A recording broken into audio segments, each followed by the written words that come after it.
Good morning everyone. आज हम लोग क्लास 12 हिंदी का ये कविता का 6 चैप्टर लेकर आए हैं। ये आपका तुमुल कोलाहल कला, तुमुल कोलाहल कला ये आपका छठा चैप्टर है। इसके पहले हम 5 चैप्टर पढ़ा चुके हैं और आज हम लोग ये छठा चैप्टर वन शॉट वीडियो देखने वाले हैं। इसका सब्जेक्टिव ऑब्जेक्टिव लेखक परिचय इसका सारांश सब इसी वीडियो में देखने वाले हैं, कहीं आप लोगों को जाना नहीं है। तो आज जो हम लोग पढ़ रहे हैं इस वीडियो में, आज इस वीडियो में हम लोग पढ़ रहे हैं तुमुल कोलाहल कलह में, तुमुल कोलाहल कलह में। इनका लेखक कौन है? तो इनका लेखक हमारे पास है जयशंकर प्रसाद जी, यानी बोल सकते हैं कवि। तो तुमुल कोलाहल कलह के लेखक कौन है? तो जयशंकर प्रसाद जी। इनका जन्म कब हुआ था? तो 30 जनवरी 1889 ईस्वी में। इनका जन्म कब हुआ था? तो 30 जनवरी 1889 ईस्वी में। और फिर हुआ इनका निधन, तो इनका निधन हुआ 15 नवंबर 1937 को, यानी हमारा देश आजाद हुआ था 1947। ये 10 साल पहले ही मतलब इनका निधन हो गया था। तो 15 नवंबर 1937 ईस्वी को क्या हुआ? इनका निधन हो गया। तो बोल देगा तुमुल कोलाहल कलह के लेखक कौन है? तो जयशंकर प्रसाद जी। कौन है? जयशंकर प्रसाद जी। इनका जन्म कब हुआ था? तो 30 जनवरी 1889 को, 30 जनवरी 1889 को। इनका निधन कब हुआ था? तो 15 नवंबर 1937 को, 15 नवंबर 1900। जन्म स्थान, इनका जन्म कहाँ हुआ था? तो वाराणसी उत्तर प्रदेश। उत्तर प्रदेश के कहाँ पे है? वाराणसी में। फिर वह इनके पिताजी के नाम, यानी जो कवि है तुमुल कोलाहल कवि के जयशंकर प्रसाद कवि जो हैं, उनके पिताजी के नाम क्या है? देवी प्रसाद साहू। कौन है? देवी प्रसाद साहू इनके पिताजी हैं। और बोल रहा है पितामह, पितामह किसको बोलते हैं? यानी देवी शंकर प्रसाद, जयशंकर प्रसाद के दादाजी, यानी इसके पिता के पिताजी, उसको हम लोग क्या बोलते हैं? पितामह। तो वही बोल रहा है इनके पितामह कौन है? तो शिवरत्न साहू, शिवरत्न साहू। तो बोल देगा जयशंकर प्रसाद जी के पितामह कौन है? पितामह यानी दादाजी कौन है? तो शिवरत्न साहू। ये क्या काम करते थे? सुरती, सुरती यानी तंबाकू बनाने के कारण, तंबाकू मतलब वो काम करते थे। और तंबाकू बनाने के कारण इसका नाम क्या पड़ गया? सुंगनी साहू। कौन साहू? सुंगनी साहू के नाम से क्या हुआ? प्रसिद्ध हो गया। तो बोल देगा शिवरत्न साहू किस नाम से प्रसिद्ध हुआ था? तो सुंगनी साहू। क्या काम करते थे? तंबाकू, सुरती, तंबाकू का काम करते थे ना, होता है ना खैनी जो होता है, उसका काम करते थे। कौन? शिवरत्न साहू। सुरती यानी तंबाकू बनाने में क्या है काम करते थे, जिनके कारण इसका नाम क्या पड़ गया? सुंगनी साहू के नाम से प्रसिद्ध हो गया। उसके बाद फिर हम इसका आगे देखते हैं कि इसका शिक्षा, किनका शिक्षा? जयशंकर प्रसाद जी का। तो बोल रहे इनका शिक्षा 8वीं तक हुआ था। कहाँ तक हुआ था? 8वीं तक। 8वीं क्लास में ये संस्कृत जान गए, हिंदी जान गए, फारसी जान गए, उर्दू जान गए। 8वीं क्लास तक क्या है?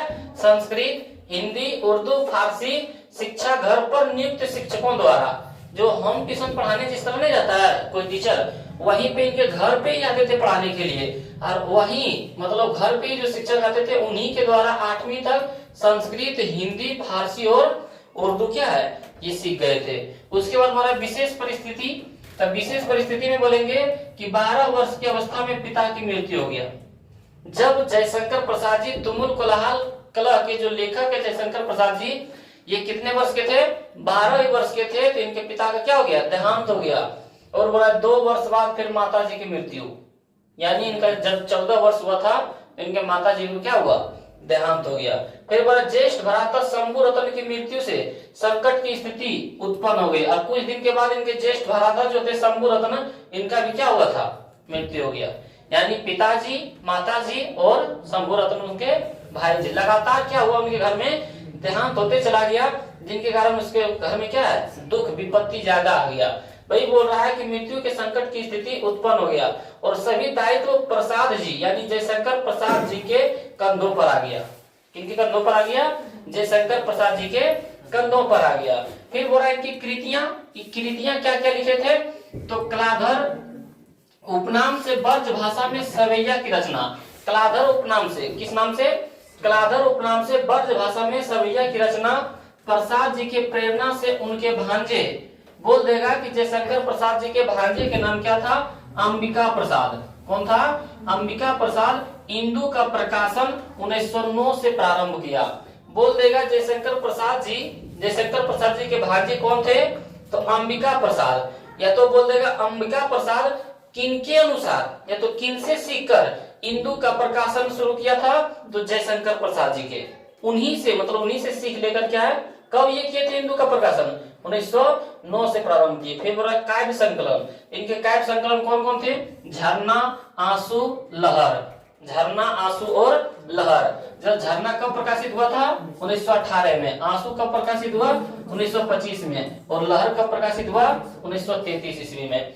तो हम यह बोल सकते हैं कि जयशंकर प्रसाद जी का काव्य संकलन कौन कौन है?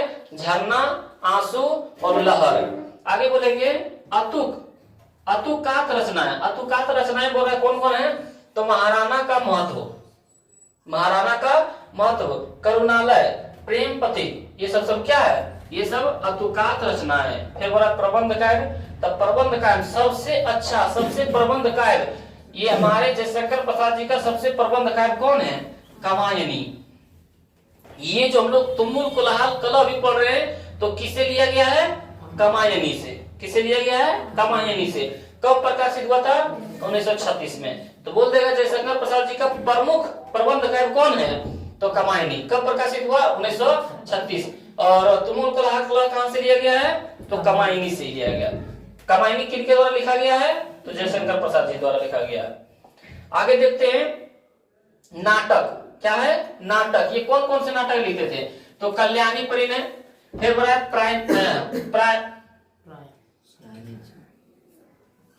कुछ गलत लिखा गया, प्राय निश्चित, फिर राजश्री, फिर बोला विशाख, विशाख ध्रुव स्वामी, जो कब प्रकाशित हुआ था? क्या लिखा?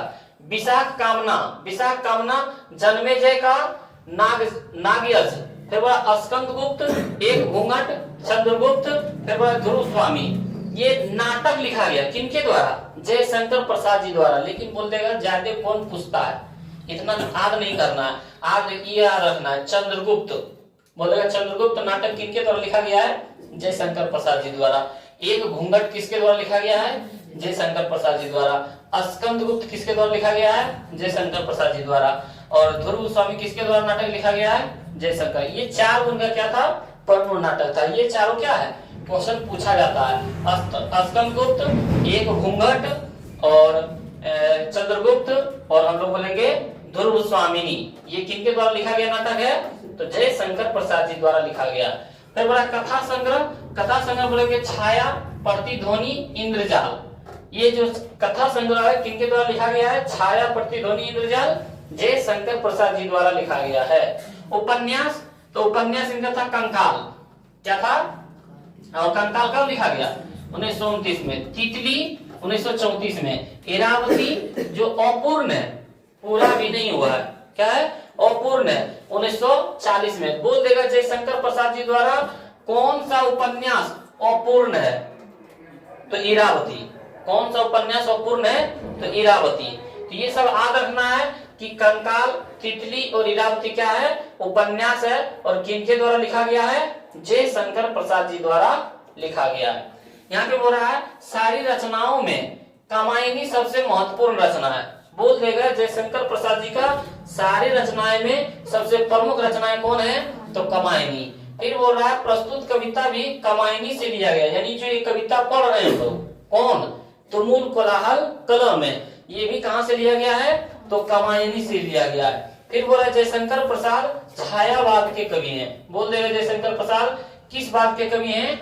छायावाद के कवि हैं। किस बात के कवि हैं? छायावाद के। तो इतना आप लोग समझ गए होंगे। तो अब हम लोग चलते हैं कविता में। अब हम लोग किसमें चलते हैं? कविता में। ये आपका रह गया है कविता तुमुल कोलाहल कलह में। ये आपका कविता के नाम है तुमुल कोलाहल कलह में। अब ये जो यहां से लिखा गया है ये आपका सब क्या है? कविता है। एक बार हम पढ़ते हैं।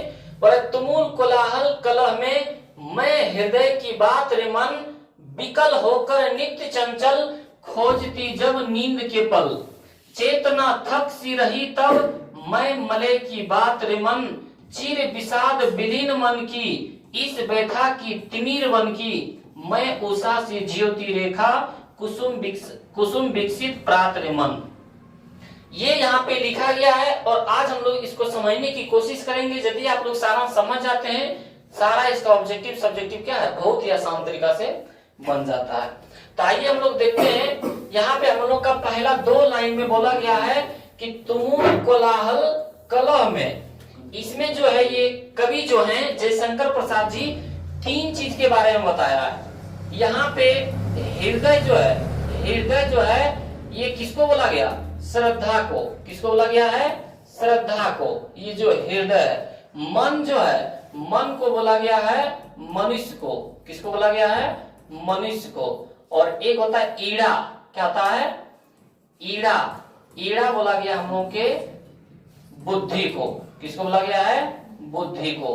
तो यहाँ पे 3 बात को लेके बोला गया है। यहाँ पे हम लोग हृदय बोला गया यानी श्रद्धा। किसको? श्रद्धा। श्रद्धा यानी लड़की होता है। और मन बोला गया यानी मनुष्य, मनुष्य पुरुष होता है। एक बार दोनों का विवाह हो जाता है और कुछ दिन के बाद बिछड़ने के बाद जब श्रद्धा मनुष्य के पास पहुंचता है तो देखता है कि वो व्याकुल स्थिति में मतलब पड़ा हुआ है। और उस समय ये जो श्रद्धा होती है वो मनुष्य को बातें कुछ बोलती है और वही ये बात है, बोल रहा है तुमुल कोलाहल कलह में मैं हृदय की बात रे मन। बोला जब तुम कोलाहल रहेगा, व्याकुल रहेगा, अपने जिंदगी से अस्त व्यस्त रहेगा, कलह में लड़ाई झगड़ा में जब फंसे रहोगे, कलह क्या था? लड़ाई झगड़ा। मैं हृदय की बात रे मन, तब मैं तुम्हारे हृदय की बात बन जाऊंगा। हे मन, मैं तुम्हारे हृदय की बात बन जाऊंगा। होता है ना कि हर समय कभी टेंशन में रहता है तो हम लोग किसकी बात मानते हैं? हृदय की बात मानते हैं। किसकी बात मानते हैं? हृदय की। तो वही बोल रहा है जब तुम लड़ाई झगड़े में फंसे रहोगे, जब तुम अपने पूरे सांसारिक माया से क्या है घिर जाओगे, तब मैं उस समय क्या है तुम्हारे हृदय की बात बन कर आऊंगा। वही बोल रहा है मैं हृदय की बात रे मन। आगे बोल रहा है विकल होकर नित्य चंचल खोजती जब नींद के पल। विकल यानी व्याकुल होकर, नित्य चंचल, तुम्हारा दिमाग चंचल रहेगा, इधर उधर दौड़ते रहेगा। और उस व्याकुल में जब तुम्हारा शरीर खोजेगा एक नींद के पल, लगेगा कि नहीं एक नींद के पल अच्छा से ले लेते हैं तो हमारा शरीर क्या थकावट सारा दूर हो जाता। वही बोल रहा है विकल होकर नित्य चंचल, जब तुम व्याकुल होगे तो तुम्हारा दिमाग चंचल रहेगा, काम इधर उधर क्या बिजी रहोगे। खोजती जब नींद के पल, और जब उस समय सोचता कि एक भी पल हमको क्या है शांति से नींद आ जाए, तब बोल रहा है चेतना थक सी रही। तब जब तुम्हारा शरीर थक जाएगा, काम करते करते सारा क्या झंझट से थक जाएगा, तब बोल रहा मैं मलय की बात रे मन। रे मन, मन यानी मनुष्य, हे मनुष्य, तब मैं मलय की बात बनकर आऊंगा। मलय यानी मलय पर्वत के ठंडी ठंडी हवा बनकर आऊंगा। होता है गर्मियों के दिनों में जब हम लोग काम करते करते थक जाते हैं, गर्मी लगने लगता है, व्याकुल हो जाते हैं और कहीं से ठंडी ठंडी हवा का चलता है, तब बोल रहा है कि जब तुम थक जाओगे, जब तुम व्याकुल हो जाओगे, जब तुम्हारा शरीर एकदम क्या है झंझट में पड़ जाएगा, तब उस समय सोचेगा एक नींद के पल हमको है, एक पल के लिए क्या है नींद आ जाए, तब मैं उस समय क्या बनकर आऊंगा? मलय की बात रे मन। तब मैं मलय पर्वत के ठंडी ठंडी हवा बनकर तुम्हारी जिंदगी में आऊंगा। तो इसमें ये बताया गया है कि एक श्रद्धा जो है मनुष्य के बिना नहीं रह सकता और मनुष्य जो है श्रद्धा के बिना नहीं रह सकता। यानी नर और नारी एक दूसरे का क्या है? पहिया है। तो यहाँ पे वही बताया गया है, बोला चीर विषाद विलीन मन की, इस व्यथा की तिमिर वन की, मैं उषा सी ज्योति रेखा कुसुम विकसित प्रात्र मन। चीर विषाद, जब तुम्हारा क्या है ये शरीर वाला दुख लंबी समय तक चलेगा, चीर विषाद विलीन मन की, तुम्हारा मन विलीन हो जाएगा, पता नहीं चलेगा कहाँ कर रहे हैं क्या कर रहे हैं, ये उनको समझ नहीं आ रहा है। इस व्यथा की तिमिर वन की, और उस वन में जब तुम व्याकुल रहोगे, मैं उषा से ज्योति रेखा। उषा किसको कहता है? उषा जो सुबह वाली किरण होती है, जो सुबह वाली किरण होती है, थोड़ा थोड़ा सा क्या है अंधकार आता है, थोड़ा थोड़ा सा क्या है अंधकार आता है। और जब उषा की एक थोड़ी सी किरण आती है तब वो अंधकार को क्या करता है? दूर कर देता है। उस अंधकार को क्या कर देता है? दूर कर देता है। यहाँ कहने का वही अर्थ है कि जब तुम लंबे समय तक विलीन रहोगे, मतलब अपने आत्मा को खोज नहीं पाओगे, इस व्यथा की तिमिर बन के जब तुम अपने मन में क्या है खो जाओगे, मैं उषा सी ज्योति रेखा, तब मैं उस उषा की ज्योति रेखा की तरह बनकर आऊंगा। वही बोल रहा है कि जब जिस प्रकार अंधेरे में जब उषा की एक ज्योति रेखा आती है तो उनके अंधकार को क्या, उनकी दुनिया से अंधकार को दूर कर देता है और उसके जिंदगी में रोशनी फैला देता है, उसी प्रकार मैं उषा सी ज्योति रेखा, हे मन, मैं उस समय जब तुम क्या वन में जंगल में तुम भटक जाओगे, तब उस समय तुम्हारे जिंदगी में किस प्रकार आऊंगा, एक उषा की ज्योति रेखा की तरह आऊंगा और उस समय क्या है, तुम्हारे जिंदगी को हम क्या है, प्रकाशमय कर दूंगा। कुसुम विकसित प्रातरे मन, कुसुम विकसित प्रातरे मन हो रहा है कि जिस प्रकार कुसुम विकसित होता है, फूल खिल जाता है, उसी प्रकार तुम्हारे जिंदगी को क्या है, मैं खिले हुए फूल के समान बना दूंगा। आगे बोला जहां मरु ज्वाला धधकती, क्या बोल रहा है, जहां मरु ज्वाला धधकती चातकी कन को तरसती, क्या बोल रहा है, जहां मरु, मरु बोले तो मरुस्थल, ज्वाला यानी ज्वाला जो धधकता है, यानी जहां का मरुस्थल यानी जहां का बालू ज्वाला की तरह धधक रहा है, जहां का बालू क्या है, ज्वाला की तरह धधक रहा है। चातकी कन को तरसती, चातकी एक पक्षी होता है, चातकी क्या होता है, एक पक्षी होता है और वो एक कण के लिए तरसता है। वो कौन कण, कण यानी पानी, एक पानी के लिए तरसता है। स्वाति नक्षत्र होता है, एक कौन होता है, हम लोग स्वाति नक्षत्र जानते हैं ना, स्वाति नक्षत्र में जो बारिश होता है बस वही बारिश को वो पीती है, कौन पक्षी, चातकी पक्षी। तो बोल रहा है जिस प्रकार मरुस्थल में ज्वाला धधकती है, जिस प्रकार चातकी पक्षी एक कण के लिए, पानी कण के लिए तरसती है, उन्हीं जीवन की घाटियों की मैं सरस बरसात रे मन। जिस प्रकार मरुस्थल की ज्वाला धधकता है, चातकी स्वाति नक्षत्र के पानी के लिए तरसती है, मैं उन्हीं जीवन घाटियों में, हे मन, मैं उसके जीवन में किस तरह बन जाऊंगा, सरस बरसात रे मन, सरस बन जाऊंगा। सरस यानी रस भरा पानी, मैं सरस बरसात रे मन। जिस प्रकार मरुस्थल में ज्वाला धधकती है, जिस प्रकार चातकी पक्षी कण के लिए तरसती है, जब इस प्रकार तुम्हारा जिंदगी हो जाएगा तो मैं वहां पे सरस बरसात रे मन, मैं बरसात की तरह वहां पे मतलब पड़ूंगा और सारा जिंदगी क्या है, जीवन सरस कर दूंगा, यानी निर्वाह कर दूंगा। वही बोल रहा, उन्हीं जीवन की घाटियों की मैं सरस बरसात रे मन, मैं वहां बरसात बन जाऊंगा सरस की तरह। आगे बोला जा रहा है हमारे पास कि पवन की प्राचीर में रुक, क्या बोल रहा है, पवन की प्राचीर में रुक, जला जीवन जा रहा झुक, इस झुलसते विश्व वन की मैं कुसुम ऋतुरात रे मन। पवन की प्राचीर में रुक, जब तुमको लगेगा कि हमारा जिंदगी थकावट में भरा हुआ है, चारों तरफ से एक क्या है, हवा, पवन मतलब क्या होता है, हवा, हवा भी हमको रोक रहा है। हवा लगता है कि हमको चार दीवारी कर क्या है, बंदी बना कर रखा है।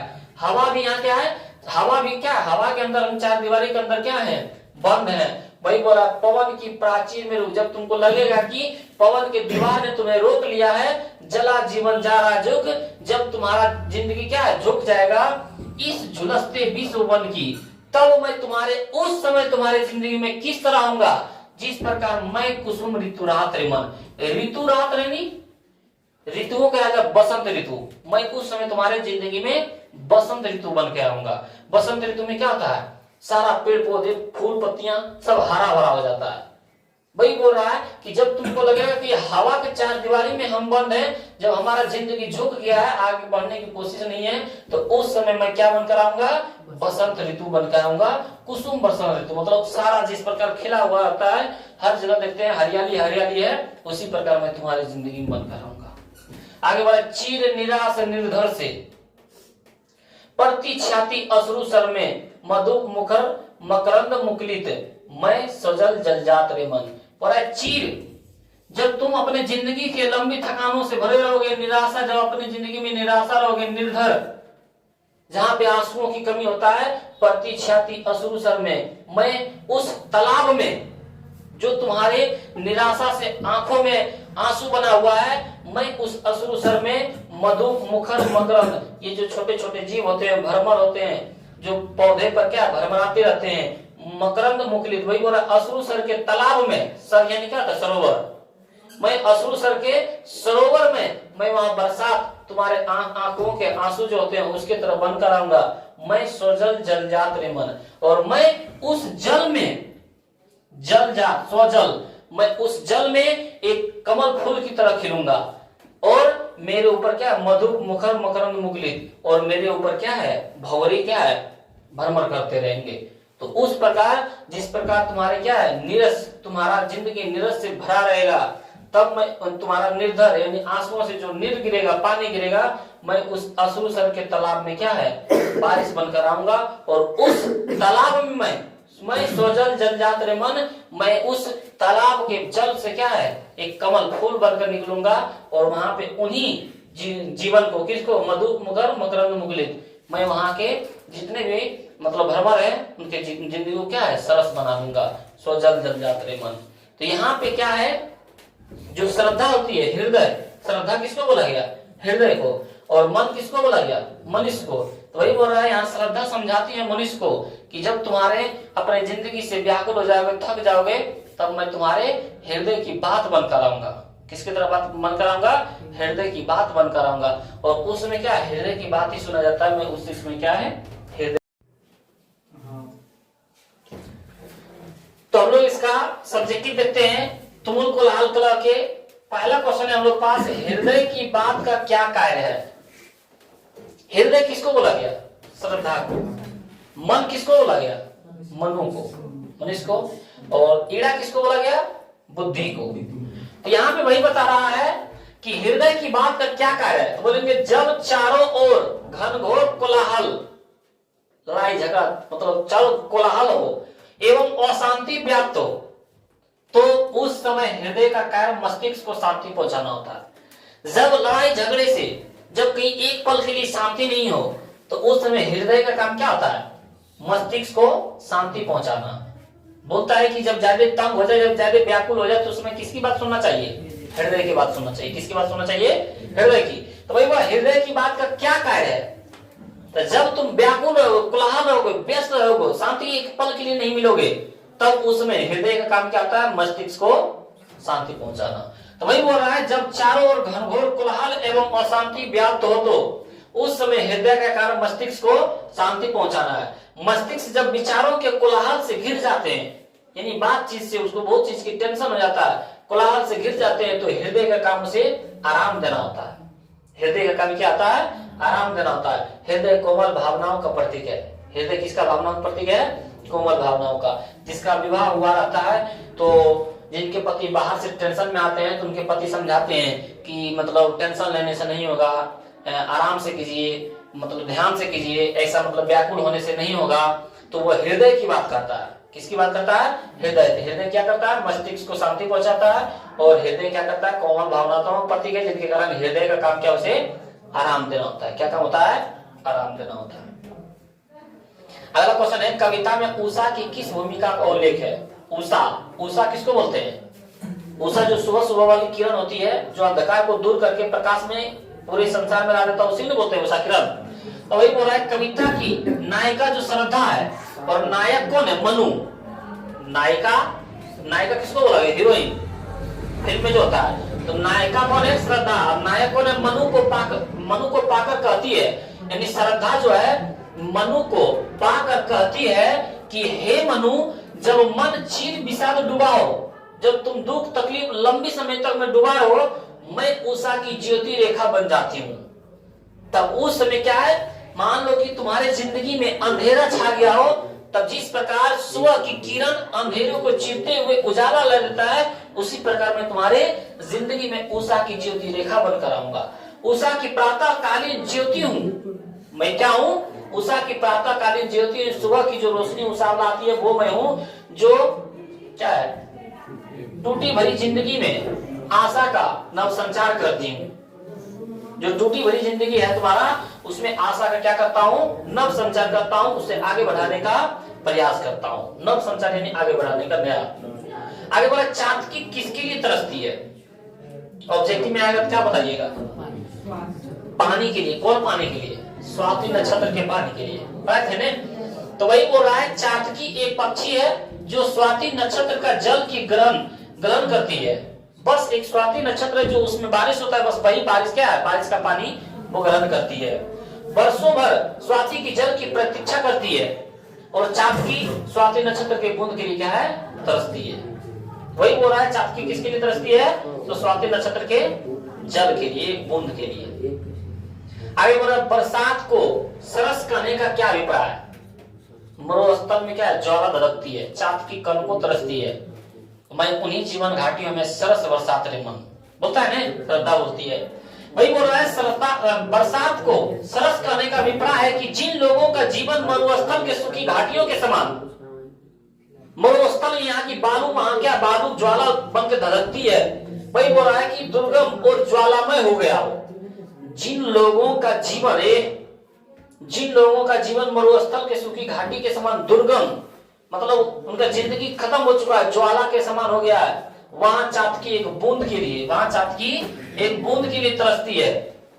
वहां पे जो चाँद की पक्षी होती है वो एक बूंद के लिए तरसती है। उन्हीं आशा की एक किरण मिल जाने से जीवन में रस का क्या है, वर्षा होने लगती है।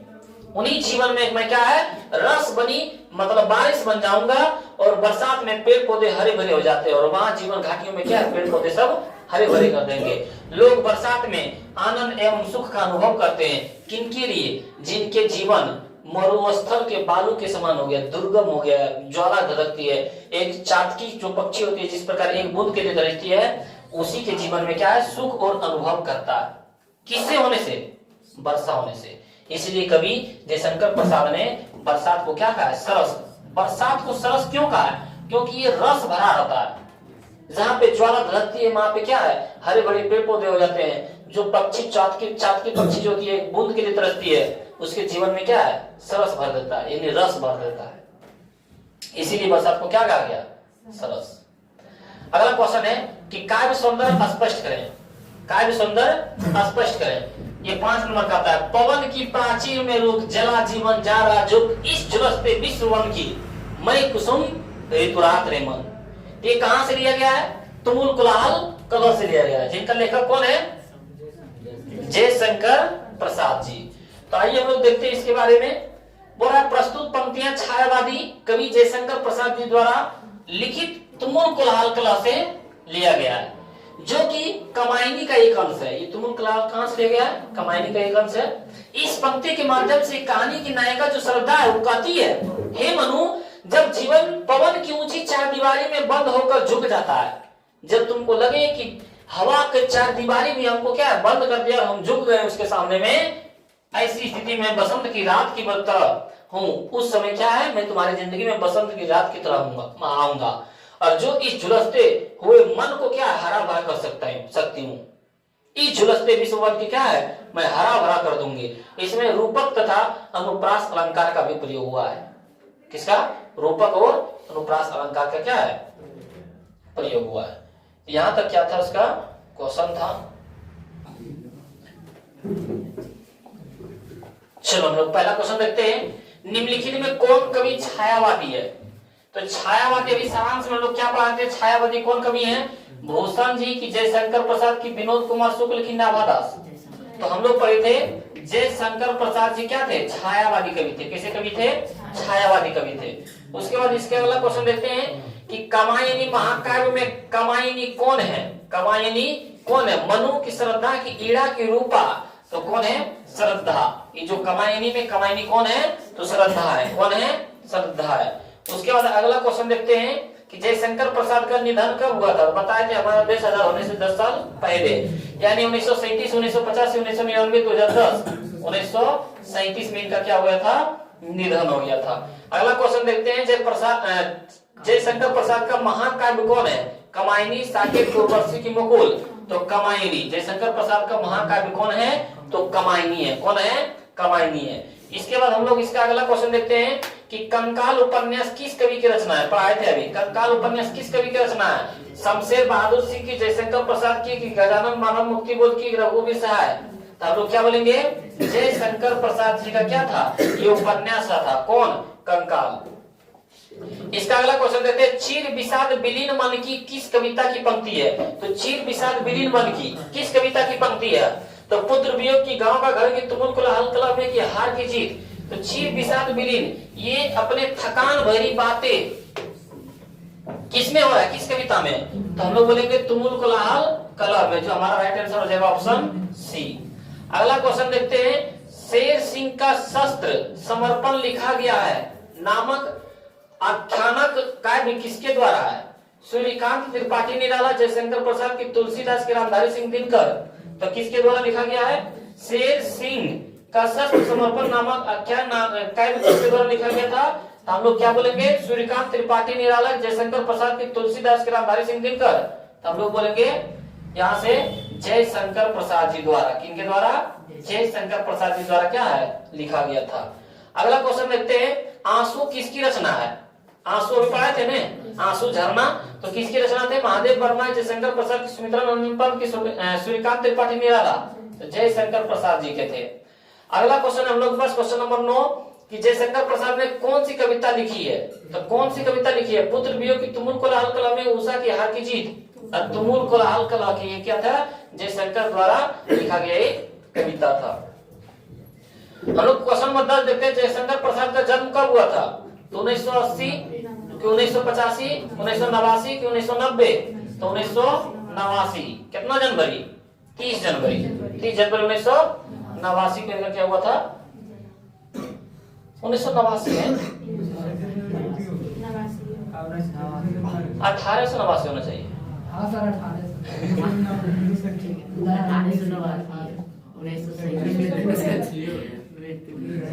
यहाँ पे क्या होना चाहिए? 1889 होना चाहिए। 30 जनवरी 1889 में। तुम लोग कंफ्यूज कर देता हम लोग में। आगे बोला, जयशंकर प्रसाद का पितामह कौन थे? पढ़ाए थे ना, पितामह बोले तो दादाजी। इनके कौन थे? शिवरतन साहू, किसी जतन साहू, किसी प्रसन्न साहू, कि इनमें से कोई नहीं? शिवरतन साहू। ये किस नाम से प्रसिद्ध थे? सुंगनी साहू के नाम से प्रसिद्ध थे। अगला क्वेश्चन देखते हैं, जयशंकर प्रसाद कितने वर्ष की अवस्था में पितृविहीन हो गए, मतलब पिता से दूर हो गए? 8 वर्ष की, 12 वर्ष की, 16 वर्ष की, 20 वर्ष? 12 वर्ष की उम्र में क्या गए थे? ये दूर हो गए थे। जयशंकर प्रसाद जयशंकर प्रसाद हिंदी साहित्य के किस काल के कवि हैं?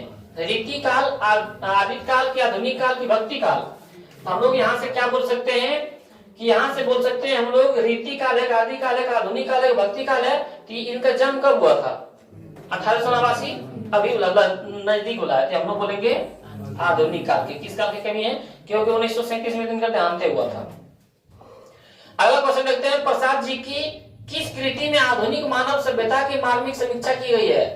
विशाख, स्कंदगुप्त, इंद्रजाल की कमायनी? किसमें बताया गया? आधुनिक मानव में किसमें बताया गया इसका? तो हम लोग यहाँ से बोल सकते हैं कि कमायनी में। किसमें लिखा गया है? कमायनी। अगला क्वेश्चन हम लोग के पास कि कमायनी प्रसाद जी का किस प्रकार की कृति है? प्रसाद जी यानी जयशंकर प्रसाद जी। और खंड काव्य की, प्रबंध काव्य की, गद्य काव्य की? इनमें से कोई नहीं। तब प्रबंध काव्य। कैसा काव्य था? प्रबंध काव्य। कौन? कमायनी। कौन था? कमायनी। अगला क्वेश्चन देखते हैं कि झरना शीर्षक काव्य संकलन किस कवि की रचना है? झरना सुनी पढ़ाए थे ने, तो किस कवि की रचना है? तो सुभद्रा कुमारी चौहान की, विनोद कुमार सोल की, अशोक वाजपेयी की, जयशंकर प्रसाद। तो जयशंकर प्रसाद जी का क्या था? ये झरना था। अगला क्वेश्चन देखते हैं हम लोग, क्वेश्चन नंबर 17 बोल रहा है कि तितली उपन्यास किनकी रचना है? ये भी पढ़ाए थे। तो रघुवीर सहाय की, विनोद कुमार शुक्ल की, जयशंकर प्रसाद की, अशोक वाजपेयी। तो हम लोग बोलेंगे जयशंकर प्रसाद, जो हमारा राइट आंसर जाएगा ऑप्शन सी। क्वेश्चन नंबर 18 देखते हैं, जयशंकर प्रसाद के सबसे होगा, सबसे मतलब श्रेष्ठ, श्रेष्ठ भ्राता। श्रेष्ठ माने कौन बता? सबसे बड़ा भ्राता मतलब क्या होता है? भाई। तो सबसे बड़ा भाई कौन थे? शिव शंकर प्रसाद की, विजय शंकर प्रसाद की, रविशंकर प्रसाद की, शंभुरतन, जो भी इनका क्या हुआ था? देहांत हो गया था। अगला क्वेश्चन देखते हैं, कौन सी रचना जयशंकर प्रसाद की है? पद्मावत की, जानकी मंगल, कंकाल की, शिवरत्न भूषण? कंकाल किनका है रचना? जयशंकर प्रसाद जी का। अगला क्वेश्चन देखते हैं, मनुष्य के शरीर क्यों बढ़ जाता है? बढ़ है ना, बोले कि मनुष्य का शरीर क्यों थक जाता है? क्या लिखेंगे? मन की चंचलता से कि अधिक निंद्रा से कि अधिक काम से कि इनमें से कोई नहीं? तो हम लोग यहाँ से बोल सकते हैं मन की चंचलता से, क्योंकि दिमाग ऐसा ही है, इतना तेज है कुछ कहने का नहीं। इसे भी जैसे तेज है कोई, तुरंत सोच लेगा दिल्ली चले घूमे, कितना जल्दी दिल्ली पहुंच गया। तो मन की चंचलता के कारण क्या आता है? हम लोग का शरीर क्या आता है? थक जाता है, जो हमारा राइट आंसर जाएगा ऑप्शन ए। अगला क्वेश्चन है तुमुल कोलाहल कला में प्रसाद जी की किस रचना से ली गई है? अच्छा, तुमुल कोलाहल कला किस मतलब रचना से ली गई है? इंद्रजाल की झरना, इंद्रजाल की झरना की कमायनी की ध्रुव स्वामी, तो हम लोग क्या बोलेंगे? कमायनी से लिया गया। ये जो तुमुल कोलाहल कला है कहां से लिया गया है? कमायनी। आगे बोला सोजल जलजात में कौन सा अलंकार है? सोजल जलजात में कौन सा अलंकार है? तो हम लोग बोलेंगे रूपक की यमक की उपमा की श्लेष, तो हम लोग बोलेंगे रूपक अलंकार। कौन अलंकार है? रूपक अलंकार। किसमें? सोजल जलजात में। सोजल जलजात होगा, सोजल जलजात। अगला क्वेश्चन देखते हैं कि मैं उषा की ज्योति में कौन सा अलंकार है? मैं उषा की ज्योति में कौन सा अलंकार है? तो यहाँ से हम लोग क्या बोल सकते हैं? हम लोग यहाँ से बोल सकते हैं श्लेष, कि अनुप्रास, की उपमा, की यमक, तो हम लोग बोलेंगे यहाँ से यमक होगा। इसमें कौन सा अलंकार होगा? मैं उषा की ज्योति में कौन सा अलंकार है? तो आप लोग याद रखिएगा यमक अलंकार है। कौन सा अलंकार है? यमक अलंकार है। अगला क्वेश्चन देखते हैं कि चातकी किसके लिए तरसती है? पढ़ाए थे, चातकी जो एक पक्षी होती है किस नक्षत्र के लिए तरसती है? तो चालक के लिए, प्रसाद जी के कविता के लिए, कि स्वाति नक्षत्र की पहली बूंद के लिए, कि कोई नहीं? तो हम लोग बोलेंगे स्वाति नक्षत्र के एक बूंद के लिए। अगला क्वेश्चन है जयशंकर प्रसाद ने किस भाषा में काव्य की रचना की है? तो जयशंकर प्रसाद ने किस भाषा में काव्य की रचना की है? तो हम लोग बोल सकते हैं अवधी की, खड़ी बोली की, ब्रज भाषा की, में कोई नहीं? तो हम लोग बोलेंगे जयशंकर प्रसाद जी जो है ये जो तुमुल कोलाहल कला लिखा है, कौन लिखा है? तुमुल कोलाहल कला में, तुमुल कोलाहल कला में जो कविता लिखा है वो किस भाषा में लिखा है? तो खड़ी बोली में। किस भाषा में लिखा है? खड़ी बोली में, खड़ी बोली में लिखा गया है। अगला क्वेश्चन है इनमें से कौन सी पुस्तक प्रसाद जी की है? तो झरना की, विप्तगा की, सूरजमुखी अंधेरे की, चितकोबरा। तो झरना, ये झरना किनके द्वारा लिखा गया था? तो प्रसाद जी, जयशंकर प्रसाद जी द्वारा क्या है? लिखा गया। अगला क्वेश्चन देखते हैं जयशंकर प्रसाद की कौन सी कृति अपूर्ण है? पढ़ाए थे, कौन सी कृति अपूर्ण रहा था? हम लोग बोलेंगे तितली की लहर की, इरावती की, ध्रुव स्वामी। इरावती जो क्या था? अपूर्ण रह गया था, यानी इसका पूरा नहीं हो पाया था। अगला क्वेश्चन देखते हैं हम लोग प्रसाद रचित महाकाव्य का नाम क्या है? महाकाव्य का नाम क्या? तो महाकाव्य का कौन था? साकेत की, कमायनी की, पृथ प्रवास की, अरुण रामायण। कौन था? कमायनी। कमायनी इनका क्या था? महाकाव्य था। क्या था? महाकाव्य था। अगला क्वेश्चन देखते हैं जयशंकर प्रसाद की सफलतम नाट्य कृति कौन है? स्कंदगुप्त की, एक घूंघट की, ध्रुव स्वामी की, विशाख। तो ये सफलतम नाट्य कृति, तो हम लोग बोल सकते हैं यहाँ सफलतम नाट्य कृति कौन हो सकता है? तो ध्रुव स्वामी।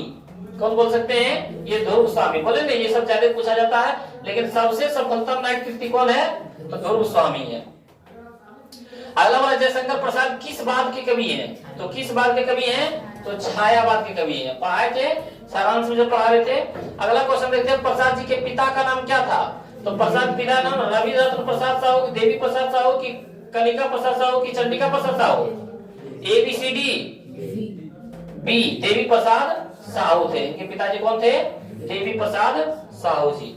अगला क्वेश्चन है कि प्रसाद जी का जन्म कहाँ हुआ था? इलाहाबाद में, पटना में, वाराणसी में, लखनऊ में? तो वाराणसी के, उत्तर प्रदेश के वाराणसी में। कहाँ हुआ था? उत्तर प्रदेश के वाराणसी में। क्वेश्चन नंबर 33 देखते हैं कंकाल क्या है? कंकाल क्या था? महाकाव्य था, कि कहानी था, कि उपन्यास क्या था, कि प्रबंध काव्य था? तो हम लोग बोलेंगे कंकाल जो था उपन्यास था। कंकाल जो हमारा क्या था? उपन्यास ही था। क्या था? उपन्यास था।